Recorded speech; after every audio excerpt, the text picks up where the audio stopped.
สบายดีสบายดีเด้อลูกสบายดีเด้เฮ็ดจังได๋สบายดีเด้อนุมือสบายดีเฮ็ดจังได๋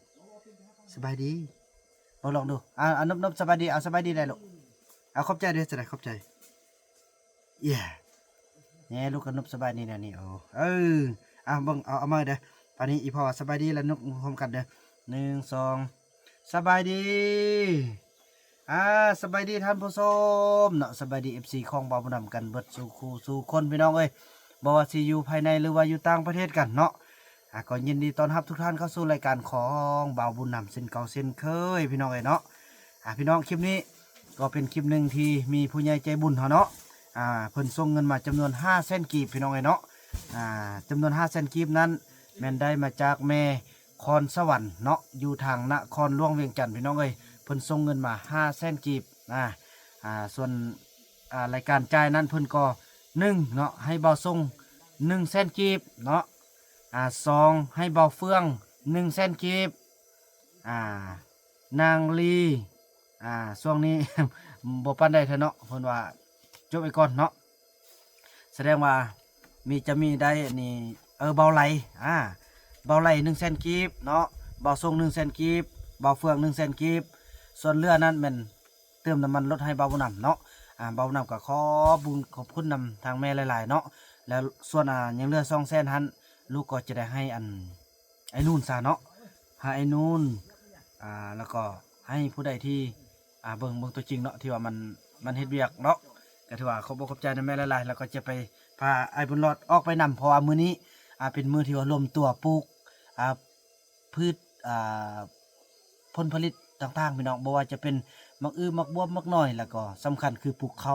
วนั่นเป็นข้าวกำพี่น้องเอ้ยเนาะก็ถือว่าอยู่ทางซองนกน้อยบ้านนาเนาะก็คือซองของเมียของเบานำนั่นเองเดี๋ยวได้ไปเบิ่งพี่น้องเนาะผู้ใดบ่ได้ติดตามซองสาวนกก็อย่าลืมเข้าไปติดตามเด้อเป็นกำลังใจเพราะว่ามื้อนี้พี่น้องเอ้ยเนาะแล้วก็แจ้งข่าวดีอีกพี่น้องเอ้ยเนาะคือไอ้บุญรอดนี่นะเดี๋ยวนี้เพิ่นโอลมสาวติ๊กเนาะโอลมสาวนกว่าอยากให้ไปอยู่นำเบากี้แก้วพอไปเข้าห้องโรงเรียนพอเพิ่นอยากได้ผัวแล้วพอเพิ่นว่ามีลูกจ้องตูจ้องนมแล้วบัดนี้อยากมีอีหยังหั่นนะบ่ได้อยากนายลูกว่าซั่นก็เบิ่งเดียวตอนต่อไปพี่น้องเนาะก็ถือว่าก็ได้โทรบอกไอ้กี้แก้วแล้วพอเท่ากับเว้ายอกกันตอนนั้นแล้วว่าเอาบุญรอดไปอยู่นำลูกกี้แก้วบ่เพิ่นน่ะอย่าเถอะยังขึ้นฮอดสินะหันใหญ่ก่อนแล้วมามื้อนี้เพิ่นก็เกิดความฮักนะที่พี่น้องเนาะมีความฮักบางตาเลยพี่น้องก็อยากได้ลูกอยากได้ผัวละแต่ก็มีค่าลูกนี้เพิ่นก็ว่านายลูกสั่นเพิ่นก็ตัดสินใจว่ารอท่าไอ้ขี้เกียวมาครับเอาได้พี่น้องเนาะก็เบิ่งตัวจริงเนาะพี่น้องเนาะว่าเรื่องความฮักพี่น้องก็อย่าโทษบ่าวผู้นำเนาะเพราะว่าบ่าวผู้นำก็บ่ได้ห้ามพี่น้องเนาะผู้ใดบ่าวผู้นำก็เบิ่งอยู่พี่น้องแต่ว่าคันเขาได้ฮักกันบ่าวผู้นำก็บ่ห้ามพี่น้องเนาะแล้วบ่าวผู้นำก็ต้องจำเป็นต้องได้ห้ามความจริงเลยโดยเฉพาะคือบ่าวนูนนี่บ่าวทรงแล้วก็สาวติ๊กนี่บ่าวนำก็ห้าม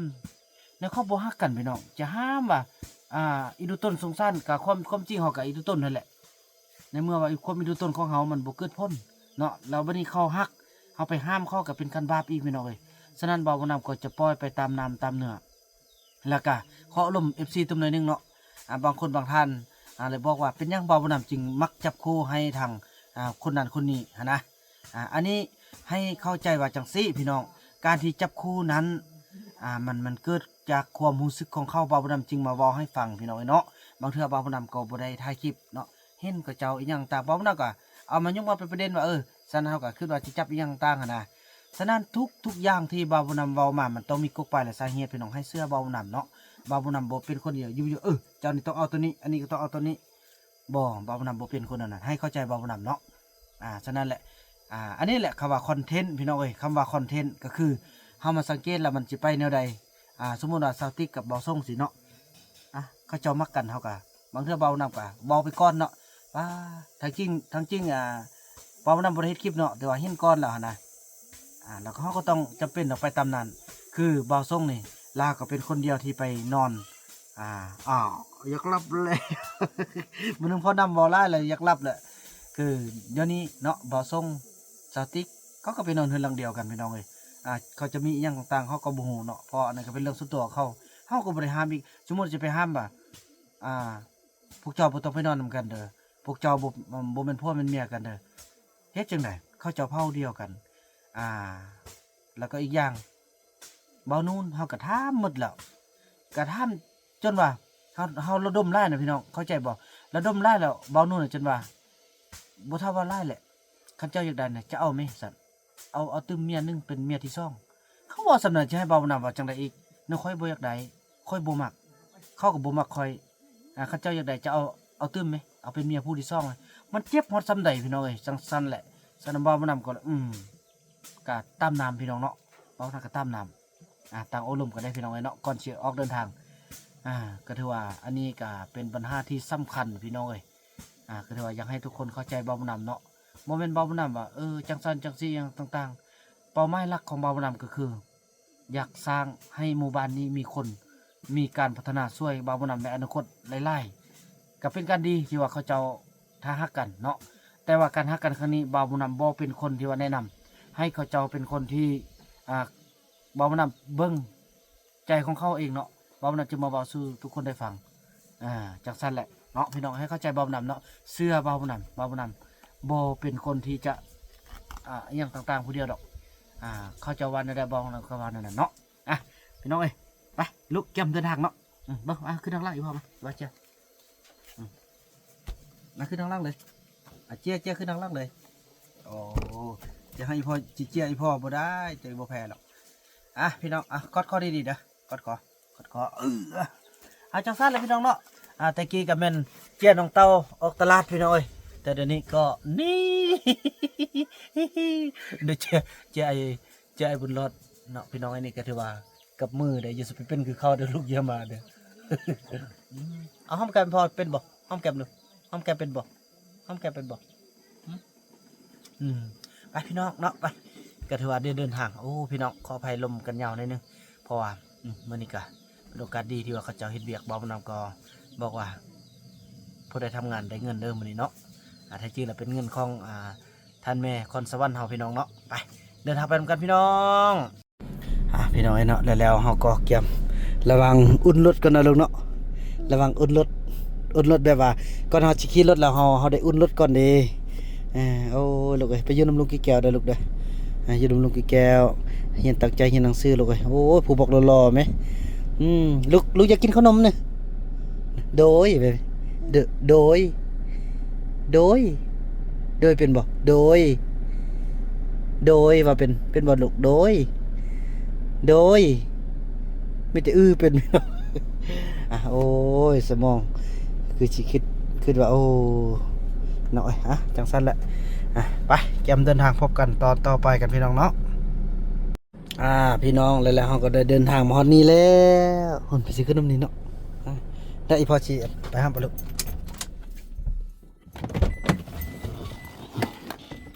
ทำไปนอนฟังหน่อยเนาะกึบไอ้บุญรอดกึบนี่มาลงมาอย่ามา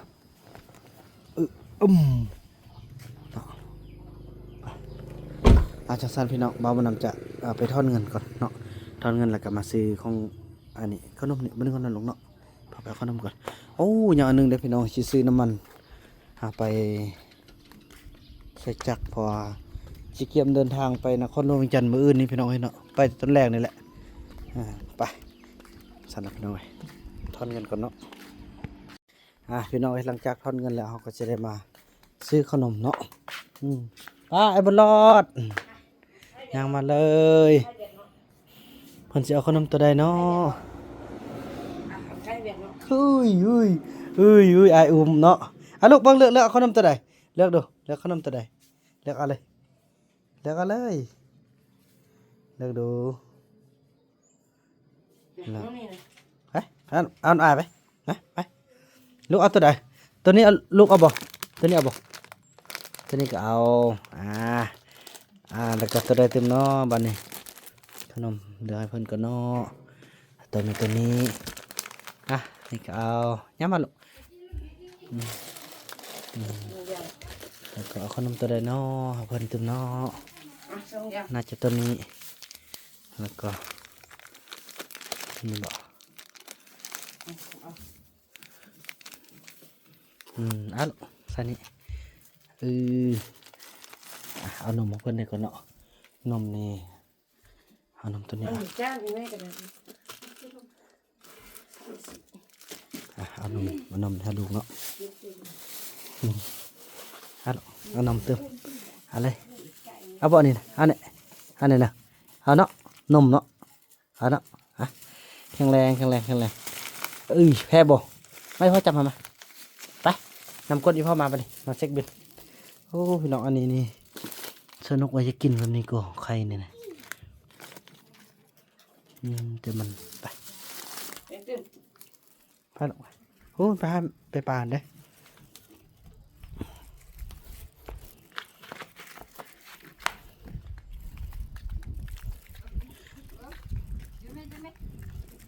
ปะไล่กันได้บอกสนามมันหันเส้นหาเนาะลืมกระตุกพี่น้องเอ้ยยืมกระตุกปานแมลงมาส่งเพิ่น150,000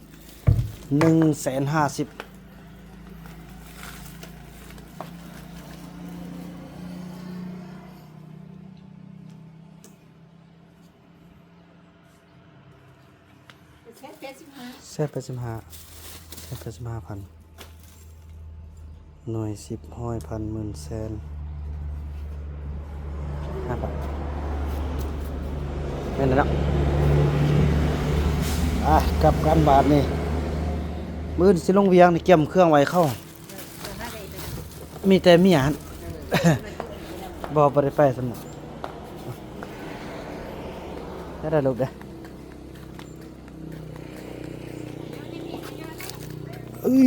อย่าหาขนมทางนี้ไปลูกขึ้นทางนี้ลูกเห็นลูกไหมไอ้บุญรอดดีไว้ลูกขนมไอ้บุญรอดบอกกับนมพี่ลูกเนี่ยขึ้นเป็นบ่ขึ้นเป็นบ่เป็นเป็นบ่ฝึกด้วยตนเองเป็นแท้เน่เก่งนั่งเลยเด้อเดี๋ยวอัดตู้เลยเด้อจังสันแหละพี่น้องเนาะเดินทางกลับพอจะได้ไปจ่ายเงินให้เขาเจ้าขอบคุณเด้อทางแม่คนสวรรค์เนาะ FC ทางนครหลวงเวียงจันทร์ที่เพิ่นส่งเงินมาจำนวน500,000 กีบมาทำกระเกียมเครื่องได้เพราะว่า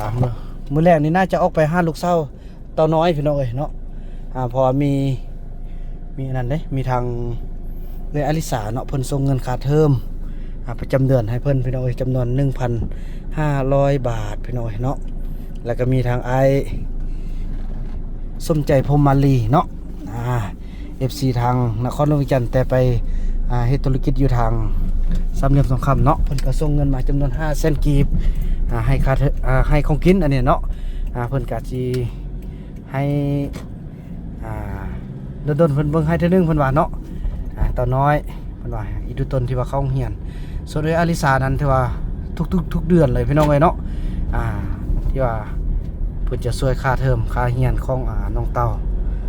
พี่น้องเอ้ยเนาะขอบคุณทั้งเอ้ยหลายๆขอให้อยู่ดีมีแรงเด้อเจริญร่ำรวยเนาะตอนนี้เพิ่นเรียนเพิ่มเด้พี่น้องเอ้ยต่อน้อยเนาะมื้อแรงก่อนน่าจะได้พบกันแหละพี่น้องเอ้ยเนาะจังซั่นพี่น้องเดินทางพบกันตอนต่อไปเนาะในที่สุดพวกเฮาก็มาฮอดบ้านแล้วรับมาเป็นบาทลูกเอ้ย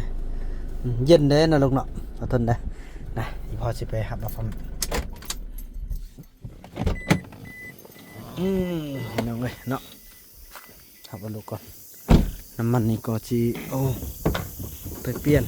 มื้อแรงก็สิมันเอากระตุกกับขึ้นเนาะ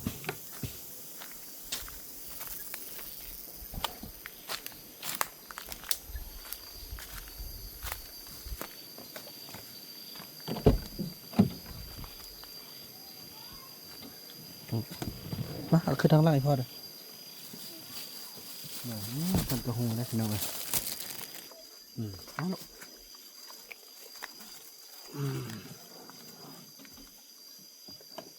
กดคอยพอเลยอยากลิ้นรถอยากลิ้นรถขนาดพี่น้องเลยกึมแม่ไทยก่อนเนาะพี่น้องเนาะ FC เพิ่น ได้คอมเมนต์มาท่านหนึงว่าเมื่อก่อนเจียลูกเต้าเนาะตอนนี้เจียลูกบุญรอดออกตลาดนี่พี่น้อง